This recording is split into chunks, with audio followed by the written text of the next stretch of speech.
Good morning, everyone. Are you enjoying this beautiful, relaxing music? It's taking you away to another place. It's beautiful. And look at how blessed we are to be able to discuss these amazing truths that heal us and heal life itself. We are really blessed. We should walk around feeling that blessing all the time. Look at what we're involved in. We're learning how to live effectively, beautifully, joyfully. Carry that with us. Is there anybody here from another Unity church? Anybody? Raise your hand if you are. Is there anybody here for the first time? Leave your hand up. We've got a gift for you. Please leave your hand up.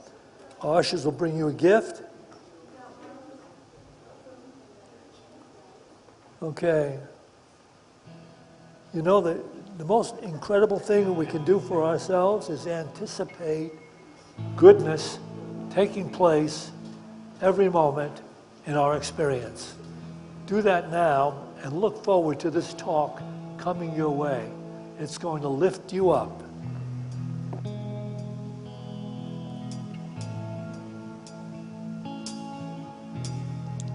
Good morning, everyone. Welcome to Unity of Boulder, everyone who's joining us here in-house and everyone who's joining us online. We love spending time with you each week, so thank you for joining us. A few announcements of upcoming events here at Unity of Boulder. The big one is obviously our big Christmas show, and that is going to be on Christmas Eve, December 24th. We're doing a 5 o'clock show and a 7 p.m. show. There's tickets that are free out in the lobby. Grab a few tickets. Hand them out to people you know, neighbors, friends, family members, maybe people who've never been here before, and have them come see the awesome show that we are working on and going to put on that day. So definitely come check that out.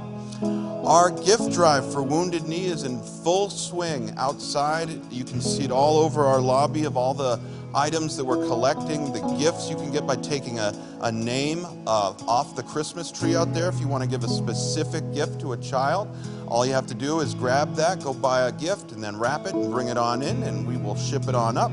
We're also accepting bicycles, anything that is warm, heaters of any type, warm clothing of any type. Those are really the items we're looking for, and bring those on in. We still have a few more weeks left of that to get stuff in, but bring it on in. We're open here Wednesday through Friday, so you can bring it in during the week if need be. And there's also a list out in the lobby of food items we would like to gather so that they make a big, huge community-wide Christmas meal. So find an item on that list, write your name next to it, and so people know that item is going to be covered, and then bring it in. Let's see what else here. Following today's service, we are going to have our Power of 8 circles up here, so if you'd like to stick around for that, absolutely do. Let's see. Oh, back to our Christmas show. We do still need some ushers to help out, as we need more ushers than we usually do for a Sunday service at our Christmas services. All you need to do, if you'd like to be an usher, hey, you Mamley, where are you at? I can't see any. I'm blinded by the light. Come see any of us, and we'll aim you at the person who you need to talk to join up and be an usher for that. Oh, all right. That is what is going on here. So tonight, after sundown, everyone knows we got Christmas coming and this and that, but this time of year we also have Hanukkah happening. It starts tonight at sundown, and being Unity's token Jew, that's up for me to talk about. This holiday has although this is not the largest holiday in Judaism, in the Jewish faith, that would be Yom Kippur in fall. It's not as big as Christmas, but it's kind of treated as the Jewish Christmas, so it's not really. But it has a very special meaning to me, as it's the holiday my mom made extremely special to me and my sister growing up as children. And she passed away about 2 years ago, about a month before Christmas. And when we went back to my parents' house after she passed away, and my dad asked me, is there anything of hers that you want? And the only thing I wanted was the menorah that we grew up lighting. And my mom had just given away a whole bunch of all her holiday decorations of various holidays. We searched the whole house through. It was gone.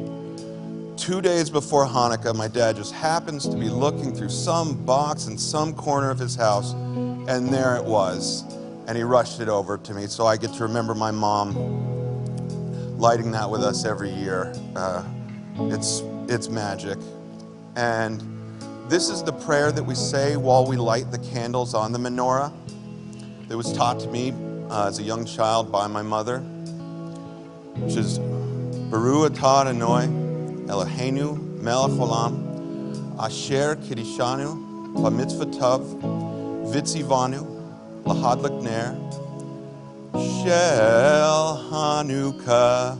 That's how my mom always ended it.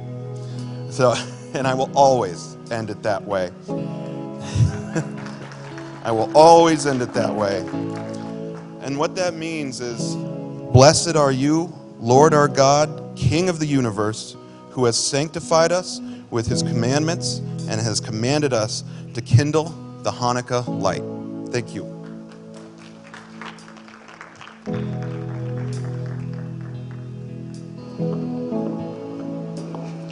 Good morning, everyone. Welcome to Unity. This is the point in our service where it's a call to prayer. It's a chance for us to write people's names down that we're feeling could use our collective prayer in any circumstance, mind, body, or spirit. You have pieces of paper in front of you, you can write their name down, and you just put their first name, not what the issue is. We know Spirit knows what you need before you even ask. It's really us aligning with this inner power, this inner renewal, and seeing that we can connect with them in consciousness and send this energy to bring homeostasis back to them in their mind. body, and spirit. And this is Lisa from our prayer team, and she'll come down and collect those names and bring them to our prayer box, which is right here. They'll be prayed over for 30 days here at Unity of Boulder, and then they'll be sent to Unity Village at Silent Unity, and they'll be prayed over for another 30 days. We like to sing this song to come in the presence of this room and leave the world and the stresses of life outside these doors and just come into the presence of the living Christ within each and every one of us. They say to sing is to pray twice, so sing with us. You are the air I breathe. You are the air I breathe. Your holy presence living in me, and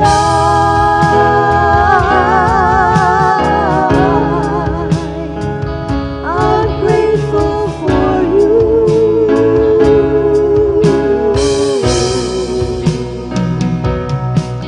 And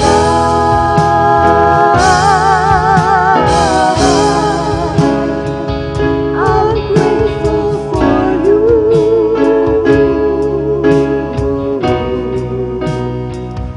So grateful for you. And so it is. And now we're going to invite our entertainment club up to sing with us, and we're going to ask you to stand and sing a Christmas carol with us. The First Noel.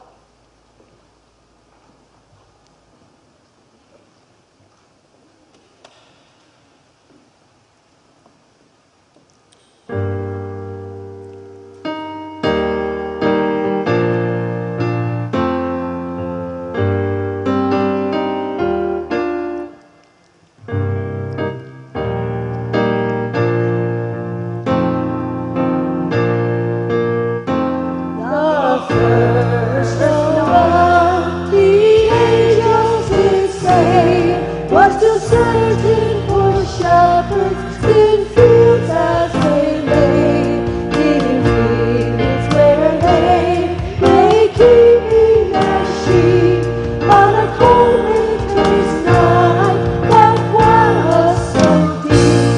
Noel, Noel, Noel, Noel, born is our King of Israel. They looked up and saw a star shining in the east, beyond and far, and to the earth it gleamed light, and so it continued both day and night. Noel,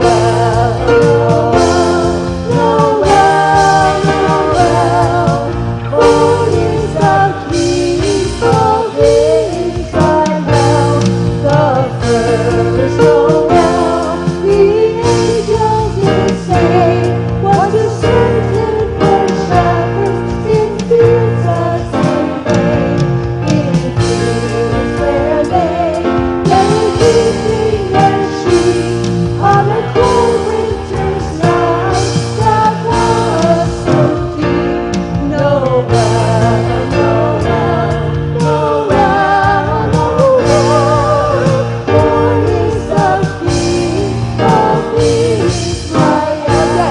Noel, Noel, Noel, Noel, born is the King of Israel. Beautiful singing. And while you're standing, let's say thank you, God, for this beautiful season. And turn and meet one another and get each other's name. Let's have a little bit of community. Thank you, God, for you. Got you.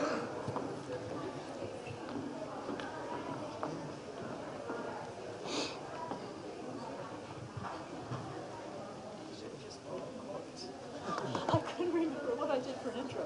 I should have just played the chords. That's okay.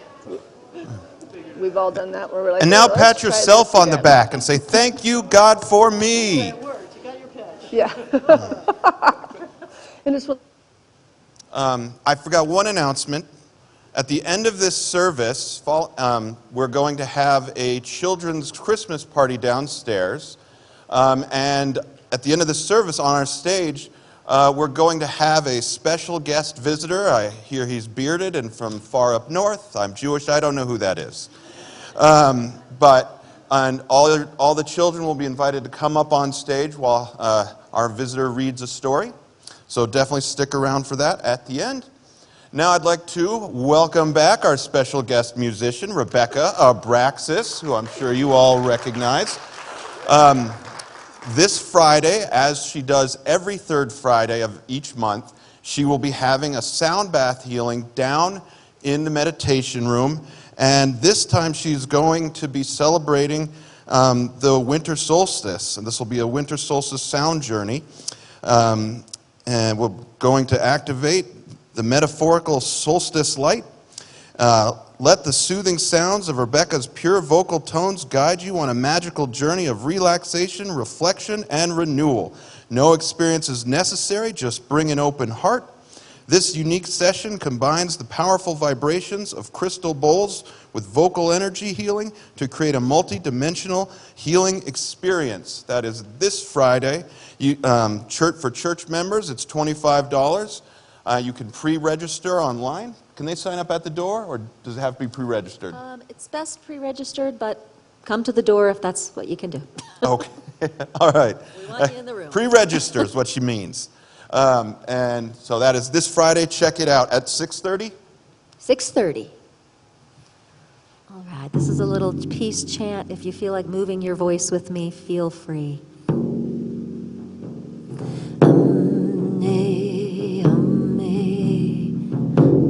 Shanti, Shanti, Shanti. Shanti, Shanti, Shanti.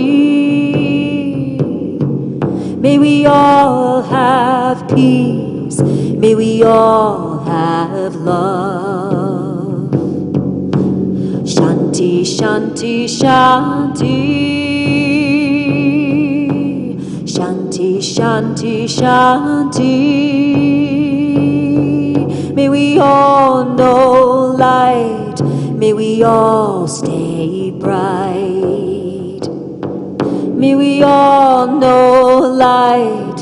May we all stay bright. Shanti, Shanti, Shanti. Shanti, Shanti, Shanti. May we all have peace. May we all feel grace. May we all have peace. May we all feel grace. Ooh, hey, oh,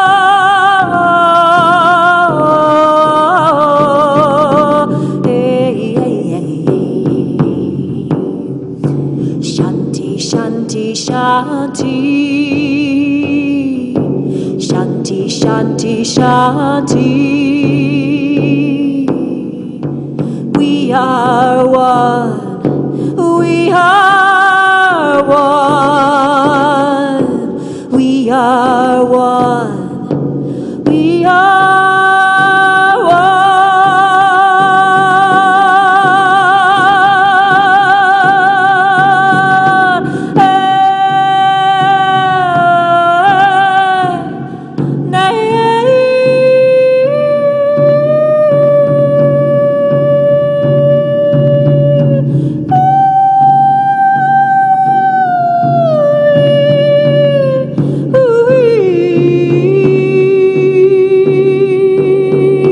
Shanti, Shanti, Shanti.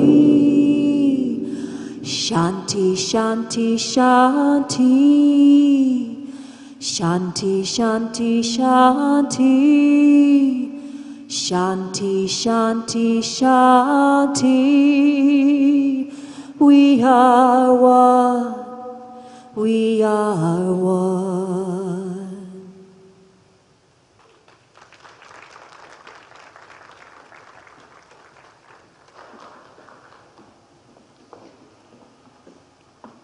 Thank you, Rebecca. It's a beautiful, beautiful way to start. Well, good morning, everyone. We're getting closer and closer to Christmas and the first day of Hanukkah.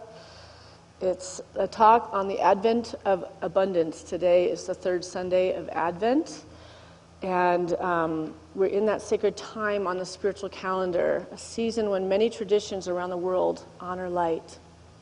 In Christianity, Advent speaks of the coming of the Christ light. In Judaism, Hanukkah honors the perseverance of light in the darkest winter nights. In Unity, we understand this light not as an external event, but as an inner awakening, a realization of spirit already alive within us. A realization of spirit already alive within us. It's a time where we can reflect on joy, which last week I talked about, the architect of joy and how joy prevails in life. And we were talking about everything from our limitations of thought, words, and actions that can keep us from being the illumination of joy. And we've learned that joy is an attracting quality, right? Versus a pessimistic, downtrodden energy where we're leading with our pains and our troubles into situations people tend to withdraw from wanting to be around. Those kind of energies. And so this is a nice time of year to think about that Christ light within ourselves. Like, how do we illuminate from that energy and bring it forward during a time where it can be quite chaotic? And running a center, a Unity Center, is definitely up there on a busy, busy time with music and shows coming up and working with soloists and all those things. And I have my last daughter, she just turned 18 this last week, or this last Wednesday, and I'm dawning into a new phase of my life now, being a mom of, my other daughter turned 29 on Tuesday, so they're a day apart, 11 years apart. But it had this kind of like this heavy energy, right? Like it's like, who am I if I'm not identifying as a mother with children under my roof? And how can I illuminate in these birthdays with them and be excited just like I was when they're turning 2 or 5 years old or 11 years old, right? And really holding that space to not deny what I was feeling, but to also still emanate that joy for them to experience their great moment in transformation in their lives, that they're hitting big pinnacles in their lives that I feel like I can blink my eye and remember turning those ages like that. I mean, can you remember turning 18? Can you remember turning 29? Especially as women, I think 29 was harder than 30. Like we were preparing all of 29, so that by the time 30 came, we were good and okay with it. And I've done the same thing with my child rearing. I've been, from the very beginning, that love that we have for our children, we actually start grieving that they're going to leave us someday. That's like part of the whole journey of parenting, because we know that the signs of being a great parent is that they fly from the nest and they leave you and they go far and they go after their dreams, and that you are the wind behind them wanting all that goodness for them. And yet it's also been referred to as the mother's crucifixion when they lose their children going out into that world, but we're so grateful that they're fine, right? So it's a time where we're feeling a lot of those kind of emotions. Like we remember our loved ones, like my husband was just saying, his mother, that story about Hanukkah, and that menorah appearing out of nowhere. We had scoured that house, and it appearing literally 2 days before the first day of Hanukkah after she had passed was a miracle.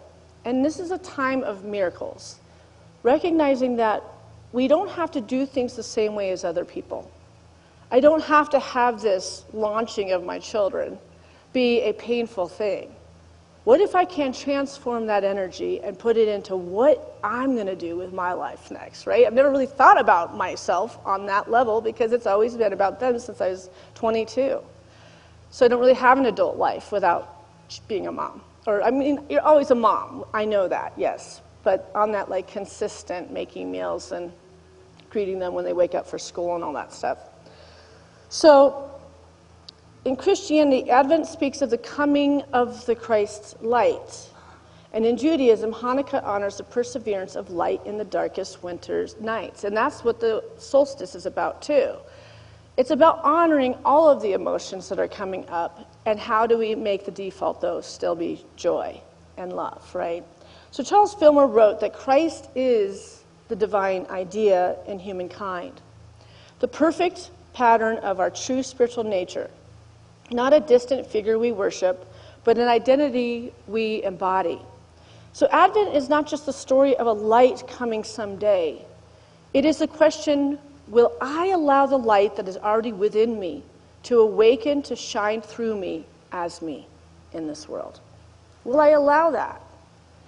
Or am I focusing on things that are draining my energy, there's more belief in the dross and the hardships of life versus the visionary of a person that's seeing beyond the limitation of the world and recognizing we can transform ourselves and still experience this incredible bliss that we call life in this human experience, right?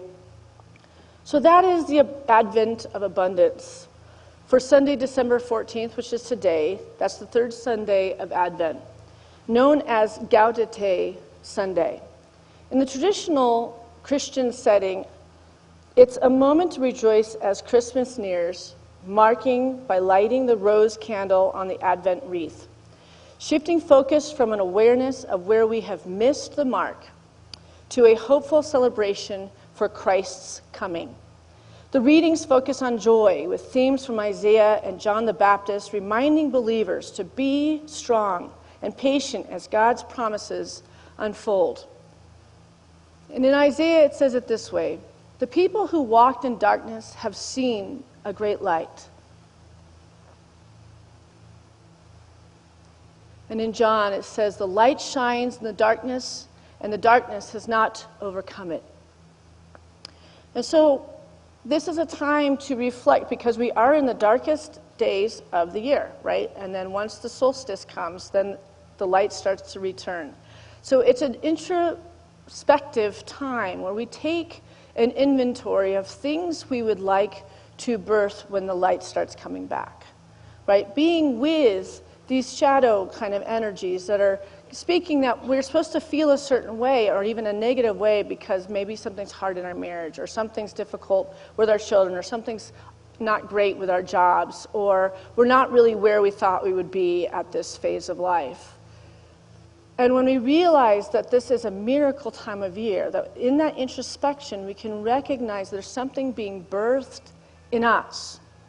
The Christ potential is being birthed in us in every moment. It's just, this is a nice time to really reflect on what is being birthed. And usually when something's being birthed in us, we're having something that's against it. It's almost an adversary against what the thing you want is. Because that's how we really reflect. We have to figure out on a spiritual level how we can overcome this limitation or this hard conversation, or stepping out of our comfort zone and leaving a job that is a good old comfy shoe, but it's simply not what you want to be doing the rest of your life.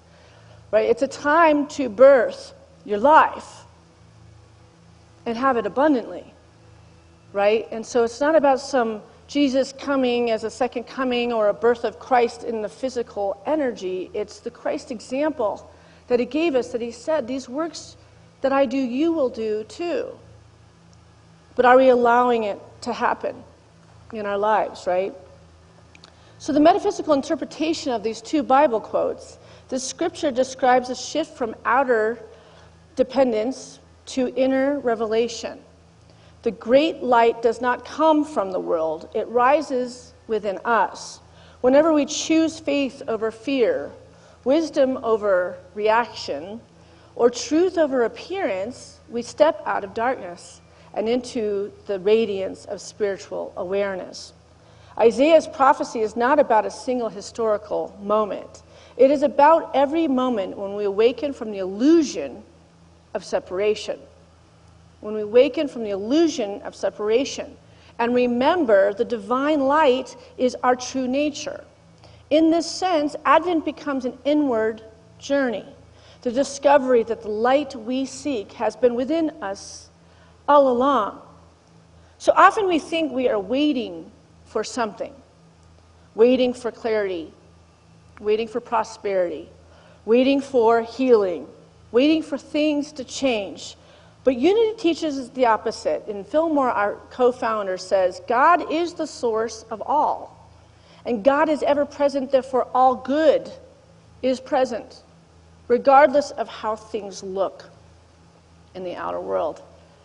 So when we take communion with oneself in meditation, or a time in prayer, to almost reorder what we're planting as seeds in the consciousness of our heart, we can start to look at what we've been ruminating around, which is usually worry or fear, to not make the changes necessary for an abundant Advent or an abundant life.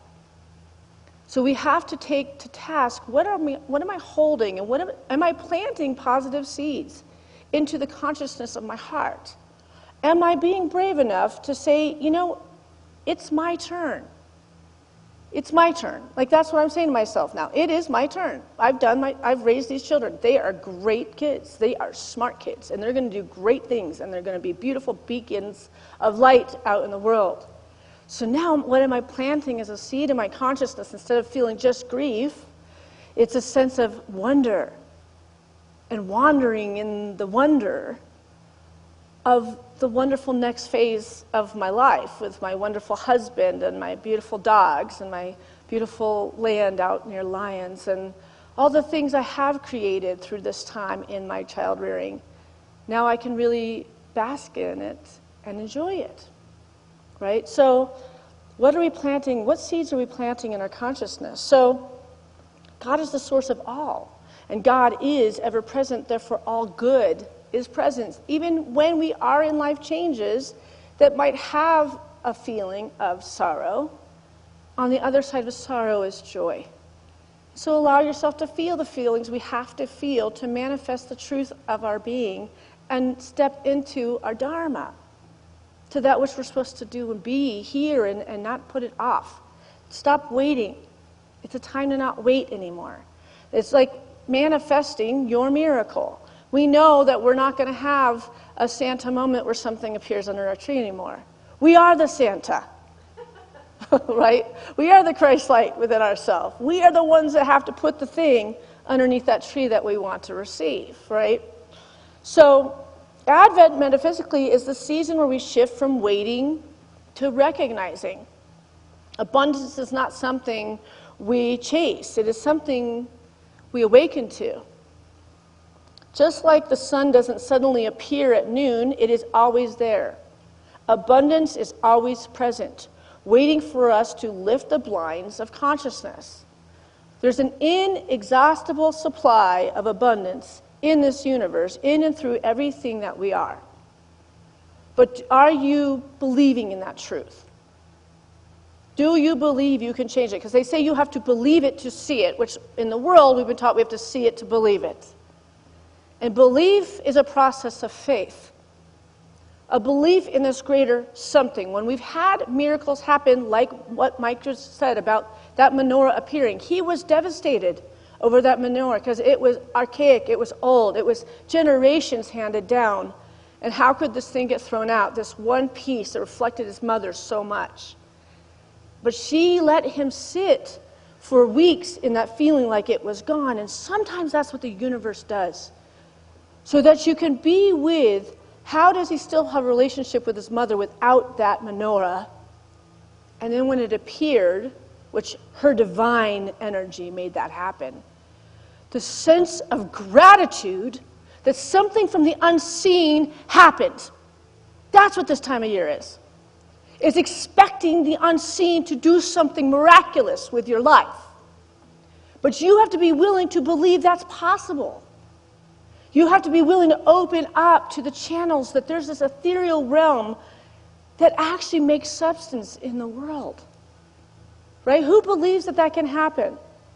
Yes. And so that belief has shown you that it's true, because when you believe it, you expect it. And when you expect it, you see it. And then when you see it, you're in gratitude. And you walk around in a state of gratitude so that you can attract more and more of these kind of miraculous experiences.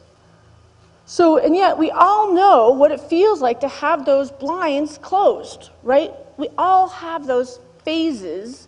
And it's like the phase of Mike waiting and thinking that the thing was lost for it to be found. Because we learn so much more on this interpretation of our life when we feel like we've lost everything. And then what we find is we transmute oneself into a greater and greater version. Right? So when you're in a time of things falling away and feeling unsettled and feeling like you're in quicksand and you don't know what to do, be with that. Face towards that. Be with what's teaching us something in that so that the miracle can be birthed through us, right? So sometimes that blinder is fear, right? Or habits that are no longer serving you, or past wounds, or discouragement, where we're still telling our story about how we didn't really have a good parent, or we had a teacher that made us feel unintelligent, or we had a past marriage that destroyed our self-worth, and we're still carrying that forward and then attracting more people that are just like that person because we're still in this lowly feeling about oneself, and so all we're putting out is this broken version, and all we're getting is broken partners. Are you following me here? That was really actually my life story. The teacher, the ex-husband, the whole, right? I can only speak from my experience, but you can relate with your own trials and tribulations and the things we've overcome. And this is the opportunity for a birth of something different. So this is why Advent is also a season of preparation, a clearing away of the inner clutter. So something new can enter, right? So that's the Advent piece of this part, and I'm going to go on to the Hanukkah story. A miracle of more than enough. A miracle from something that wasn't enough that turns into enough. So this week overlaps with Hanukkah, the festival of lights. And its message aligns beautifully with the advent of abundance. You know the story. The Maccabees reclaim the desecrated temple. They want to rededicate it to restore its sacred light, but they only find one small flask of oil, enough for one day. They could have said, we don't have enough oil. We can't start yet. We are not ready. Right? How often do we feel that we're seeing a limitation and we put energy into that and keep speaking to the fact that there's not enough?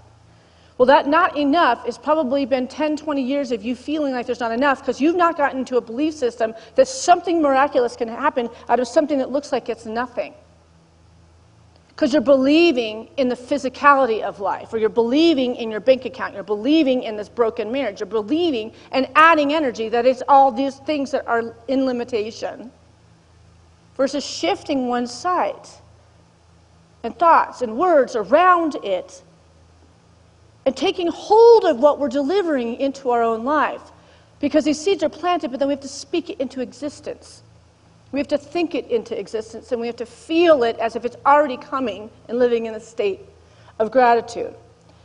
So they could have said, we don't have enough. So where in your own life have you been telling yourself, I don't have enough? I can't start yet. I'm not ready. Even though Spirit is nudging you to take the first step anyway. You can answer this to yourself. Where are you saying there's not enough? And putting all of your belief system around that. Versus this higher state of consciousness that you are if you will visit it more often. To see from a broader view and changing the lens you're seeing your life through. Changing the way you see your life. You pray about your life and you speak about your life. You know, you can tell if you're living in a spiritual life if you're hanging out with your friends or your family members and the first thing you want to share is the brokenness. You want to ruminate and you want to share and you think you're going to feel better. But all you're doing is you're getting a committee to join you in your negative belief system. Right? We know the saying that God so loved the world, he gave his only begotten Son. He didn't say he gave you a committee to work out your reality. So it's not a collaboration for you to figure out what your life is about. It's about you and your direct connection with God to figure it out, because we get very confused. Fear and confusion are right in the metaphysical reality. So when we're in fear, we're in confusion. And when we bring other people into our dark night of the soul, or our dark feelings about ourselves, they might cheer you on and things like that, but then they're harboring your brokenness and adding that energy. It's just like when we send the prayers out at the beginning of the service, and we send prayers and we align our consciousness in healing for someone else. When you're sharing something of the lower nature with somebody else, they're now in worry and adding unto your limitation.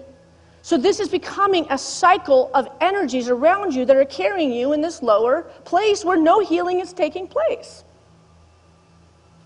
So it's kind of like, it's not that you want to lie, but what if you go about your life sharing what is well and keep it in prayer the things that are not, right? Meditating on what is not and seeing a different vision. See the opposite. See what your dreams are. Remember, you can dream still. Your good isn't behind you, but if your belief is, then it will be behind you. Your good is right here in the midst of you, in this birthing of this Christ consciousness in this moment. So the Hebrew people lit the lamp anyway. They acted from what they had, not from what they lacked. They moved with faith, not fear. And the miracle came, not before the action, but after the willingness. The willingness. There was a sense that we're going to let God take over.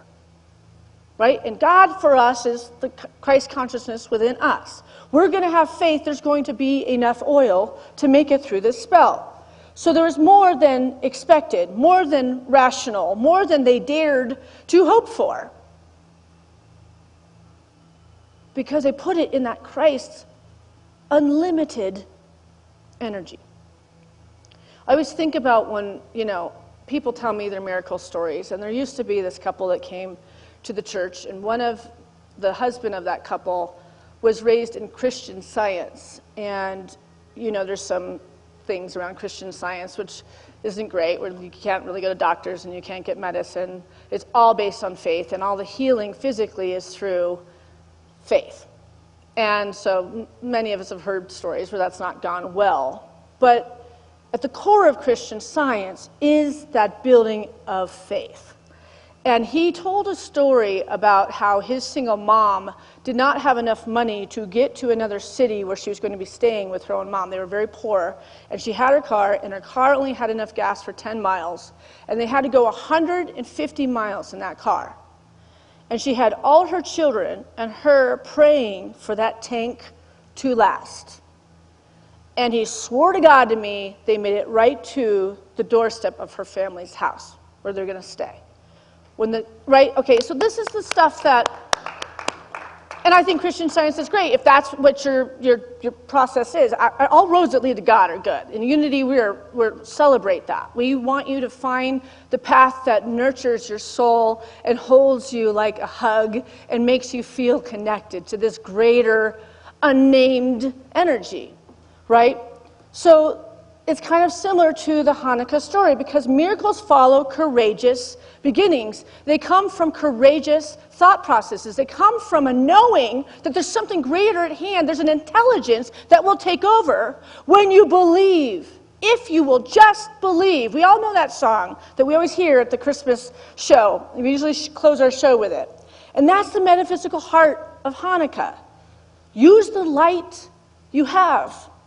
Dedicate your heart to what is sacred. Take the step before you see the whole path. Right? Take that step before you see the whole path. I so feel that way in my life right now, that there's so much going on right now, and I just keep stepping in, but to see the whole path, it is just so broad. And it's a very unnerving feeling, that broadness. Who's feeling that? Like, you're stepping in and you're proud of it and you keep stepping in, but it just seems like that path gets wider and wider of the opportunities of where the hell is this going, right? And that's faith. Can you stay in joy as that path is widening? Because look at all that opportunity. We can look at it that way, or we can feel all that fragility in the not knowing and the duality that comes from all that not knowing. But why isn't this exciting? Because there's so much opportunity too, right? Because can we keep stepping in the not knowing and letting this unseen realm take hold of our hearts and of our lives, right? So we look at our lives and sometimes we feel like we only have one day's worth of oil, 1 ounce of courage, one idea, one opportunity, one bit of energy left. And Spirit whispers, use what you have. Start by lighting the lamp anyway. Start by lighting the lamp anyway. And unexpectedly, the light grows.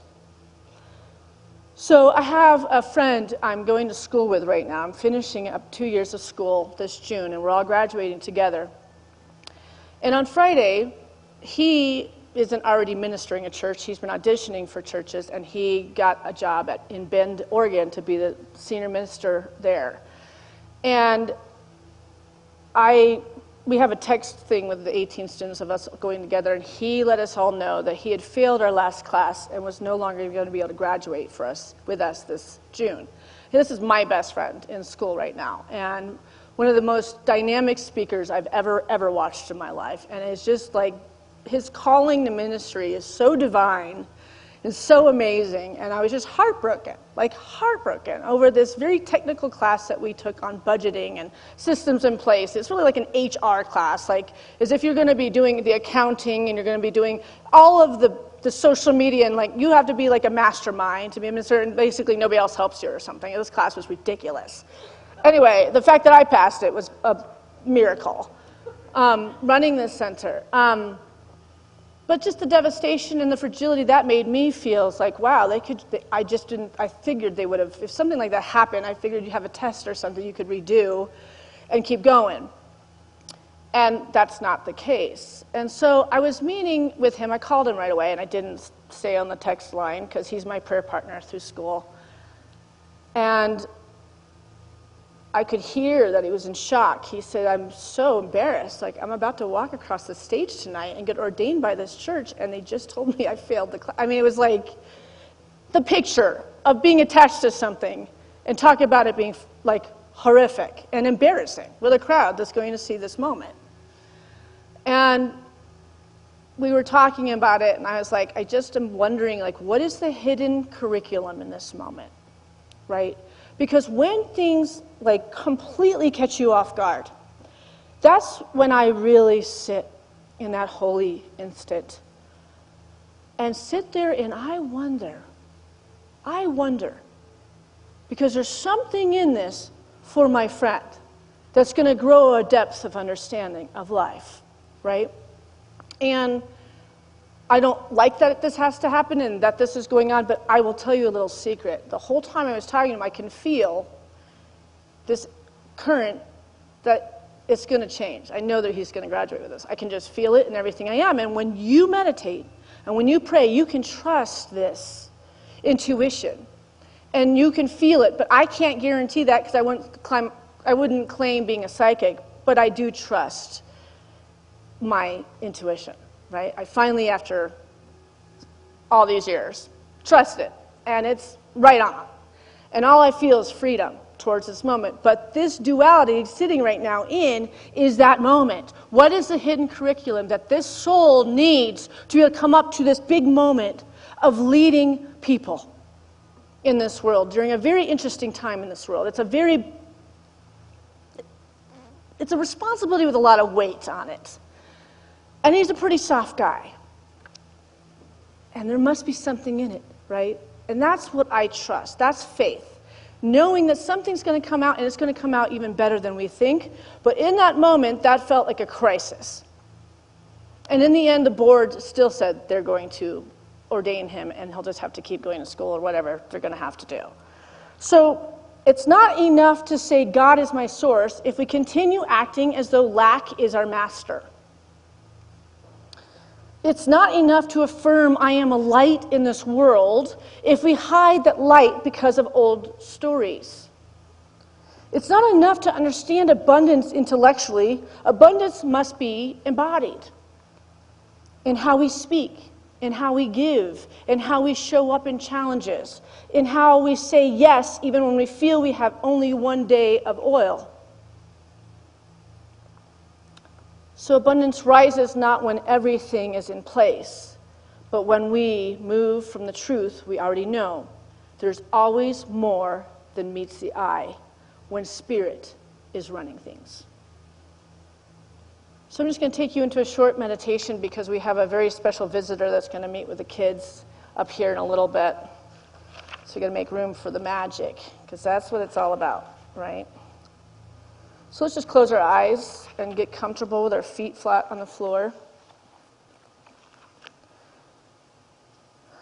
Just taking a deep breath in. Now with a... I invite you now to gently close your eyes and breathe slowly and take whatever piece of this talk moves you or inspires you, and whatever doesn't, just let it go.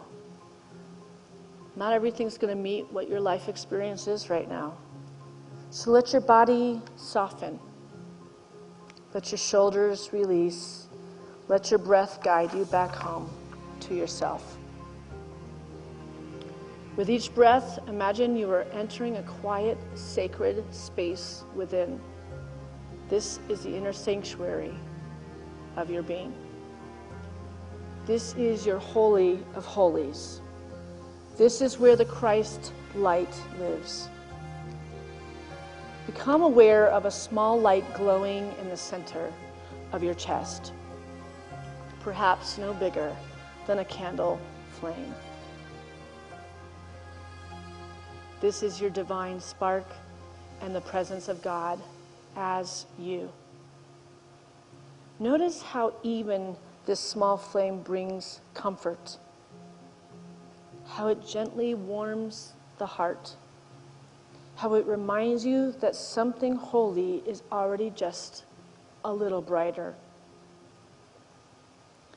In this season of Advent, a time of awakening, of expectancy, of remembering that the light is not coming to you, the light is rising from within you. And it is also the season of Hanukkah, a story of rededication, of lighting the lamp even when it seemed there wasn't enough, and discovering that Spirit multiplies what we offer. So now, in your heart space, let's imagine this light expanding,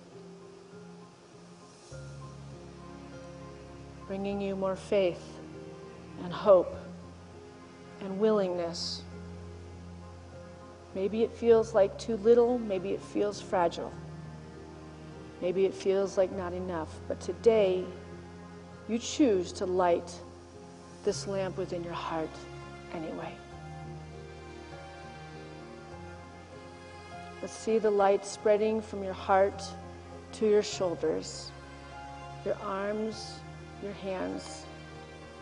Feel it descending through your body, your belly, your hips, your legs, your feet. This is the Christ light, the divine idea glowing through you. And now imagine that this inner light spills and beyond your body, forming a sphere of soft, golden radiance all around you. You are sitting in a field of infinite light. You are held. You are supplied. You are illuminated. Let this light show you something today.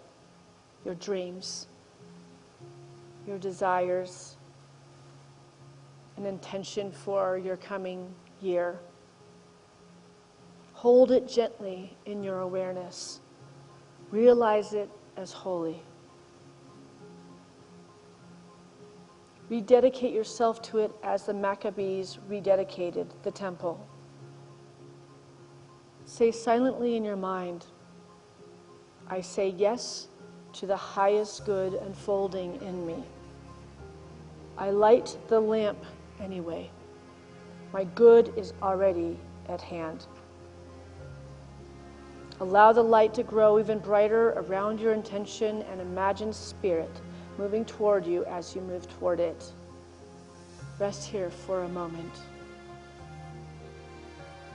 knowing that this inner radiance is your abundance, your guidance, your wisdom, your love. And when you feel ready to take a deep breath in and slowly exhale, bring your awareness back to this room, carrying the light with you.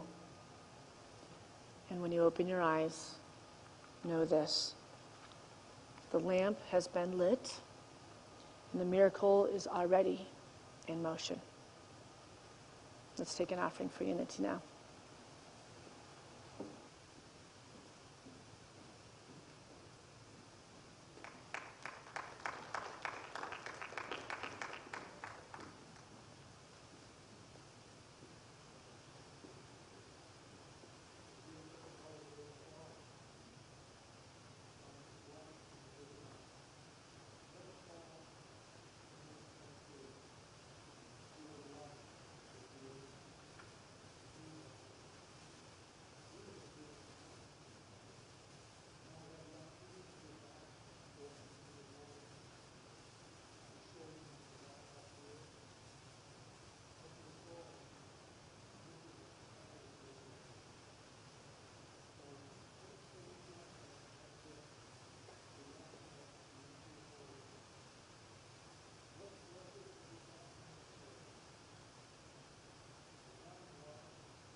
There's a time when I walk into another's life and we share the light until you hear spirit say, I'm guiding you on another way. Walk away.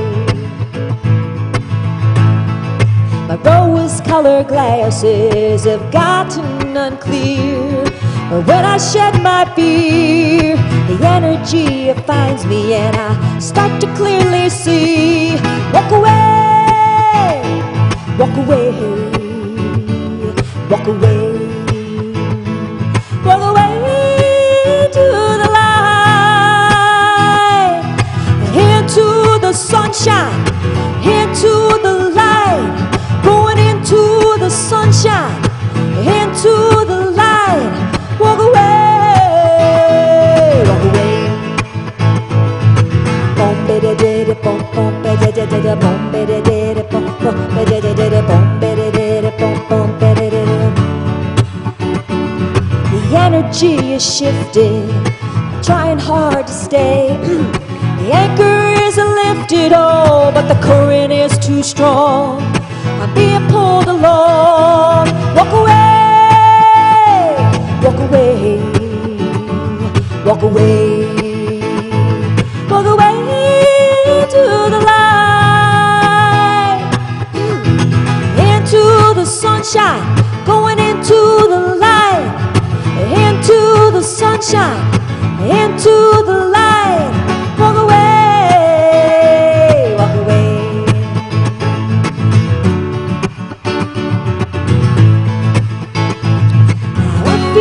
Troubled and I feel confused, but I know I've got to follow the light. Walk away, walk away, going into the sunshine, into the light, going into the sunshine, into the light, walk away, walk away.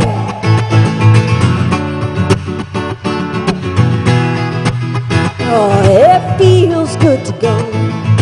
The air is lighter, my spirit is brighter, and I'm following the next step, and sun shines on my doorstep. Walk away, walk away, walk away, walk away, walk away, walk away, walk away, walk away, walk away. Here we go. Into the sunshine, into the light, walk away, walk away.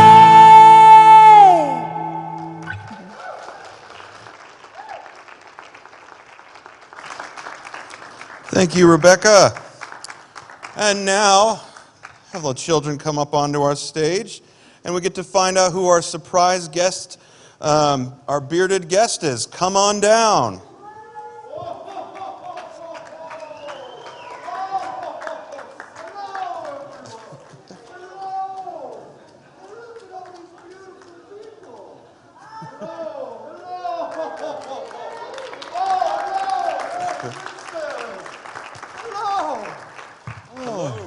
Hello, thank you, Mike. Have you been a good boy this year? He's not on my naughty list. Hello everyone. Merry Christmas to you. Is everyone feeling the Christmas spirit? Yes. Is everyone in the spirit of love and joy and happiness and sharing gifts with each other? Excellent. Oh boy. Hello kids, how are you? Good. You know, I know what Christmas means to me, but I'm Santa Claus himself.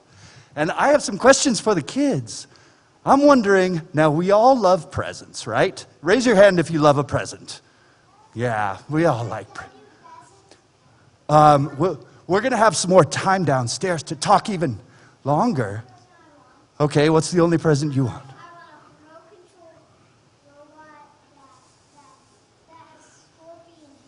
Wow, that sounds amazing. A remote control robot that has scorpion hands, if you're listening. Well, hey, before we talk about that, now we all like presents, but what I'm going to ask you is, what does Christmas mean to you? There's so many batteries in the world. I feel like if that could happen. But my question for you is, what do you like about Christmas? I mean, presents are great, but what else do you like about Christmas? Anybody? Yes. Family. Family, yes. Great. What else about Christmas do you love besides presents? I know we love presents. Anybody else have anything? Yeah, what?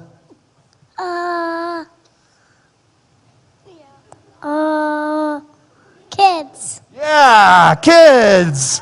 That's right. There's a lot of celebration of kids. Of course, that's great. Do you have something? Yes, what? Time off from school. Time off from school. Oh, yes. What else? Do you have something else? Candy. Candy, boy. Yes. Something really cool. We made cookies here. Yeah, cookies about Christmas. There's so many things to celebrate. Of course. I made a rainbow cookie with rainbow frosting. Yes, that's amazing. Well, kids, I have a very special rainbow sprinkles. Hey, listen, we've got some really fun things for you. I'm going to lead you downstairs, and we're going to give out some presents. Does that sound good for you? Yay, give it up for all the kids. Yay. Thank you, everyone. Merry Christmas.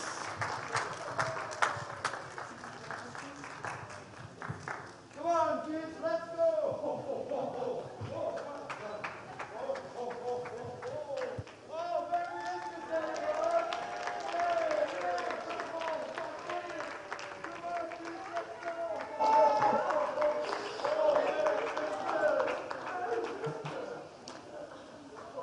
right, so now we'll let you know that we have prayer partners available to you if you have a challenge, and they're standing over here. If you have a challenge, just stay seated in your seat, and they'll come and find you and take you down to our beautiful meditation room, and you can pray with them. And we have fellowship in the fellowship hall with food and coffee.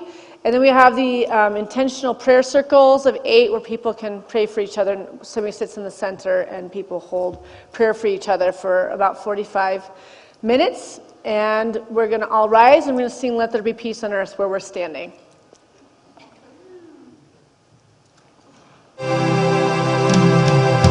Let there be peace on earth, and let it begin with me.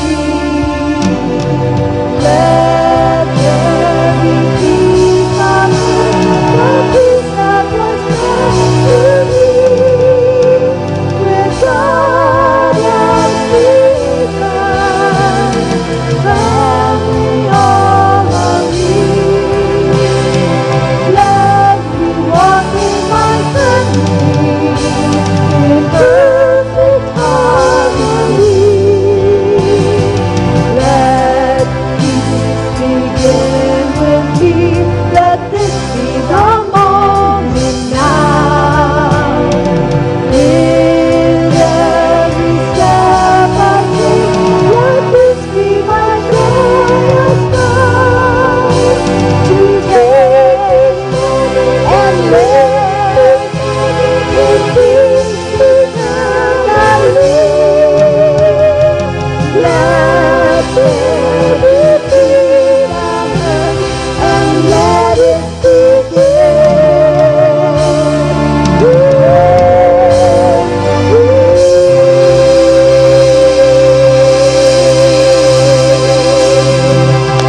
Beautiful singing. I release and I let go. I let the spirit run my life, and my heart is open wide. Yes, I'm only here for God. No more struggle, no more strife. With my faith I see the light. I am free in the spirit. Yes, I'm only here for God. I release and I let go. I let the spirit run my life, and my heart is open wide. Yes, I'm only here for God. No more struggle, no more strife. With my faith I see the light. I am free in the spirit. Yes, I'm only here for God. Now, church, let's hear you.